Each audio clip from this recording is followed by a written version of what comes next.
આજે ફરીથી ખેડૂતોએ વિરોધ કર્યો છે। ભીંડાના ઓછા ભાવ મળતા ખેડૂતો બબાલ કરી હતી અને હરાજી બંધ કરાવી સેવા સદનના ગેટ પાસે ભીંડા ફેંકીને વિરોધ નોંધાવ્યો। ગઈકાલે પણ ખેડૂતોએ ઉગ્ર બબાલ કરીને તોડફોડ કરી હતી। જો કે પોલીસે વચ્ચે પડીને મામલો થાળે પાડ્યો અને ભીંડાની હરાજી ફરીથી શરૂ કરાવી હતી। જો કે આજે ફરીથી યોગ્ય ભાવ ન મળતા ખેડૂતો રોષે ભરાયા અને સૂત્રોચ્ચાર કર્યા હતા। જો કે આવતીકાલથી રાબેતા મુજબ ઉપલી માર્કેટના ભાવ મુજબ હરાજી થશે તેવો નિર્ણય લેવાયો છે।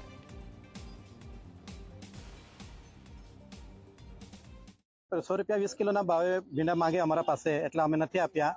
અમે કલેક્ટરના ઓફિસના આંગણામાં અમે ખાલી કરી નાખ્યા છે।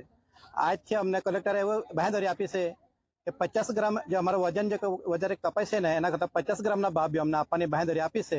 તો વેપારી લોકોએ ધ્યાનમાં લેવાનું કે અમને 50 ગ્રામના બી પૈસા મળવું જોઈએ। નિર્ણય એવો લીધો કે હવે પછી ખરું ને કાંટા જે લાયસન્સ વગરના કાંટા છે ને એ બધાને બંધ કરાવવાના અને એના કાંટાનો વજન ચેક કરાવવાનો અને 50 ગ્રામના બી જેટલું વજન થાય ને એના હિસાબે પહેલા 900 ગ્રામના આપતા હતા અને 800 ગ્રામના પૈસા નહીં આપતા હતા। આજે 50 ગ્રામના બી પૈસા એ લોકો આપશે કે સારી ક્વોલિટી જે ઊંચા ભાવની ક્વોલિટી છે અલગ રાખીશું, નીચેના ભાવની ક્વોલિટી અલગ રાખીશું। એવી રીતના અમે વ્યવસ્થા કરી દઈશું। ઉપરથી જે ભાવનો જે બજાર હોય એ પ્રમાણે ભાવ આપવાનો ને હરાજી ચાલુ રાખવાની। ખેડૂતોની ડિમાન્ડ એવી હતી કે માર્કેટ બંધ કરી દો એમ। બાકી તો કલેક્ટર સાહેબે એવો નિર્ણય લીધો કે માર્કેટમાં હરાજી ચાલુ રાખવાની ને જે ભાવ પડે તે, એટલે માર્કેટ ઉપર ભાવની હોય તો એનો વેપારી વધારે તે પ્રમાણે ભાવ આપી શકે।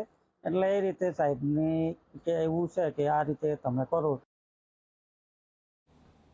તો આ હતા અત્યાર સુધીના તમામ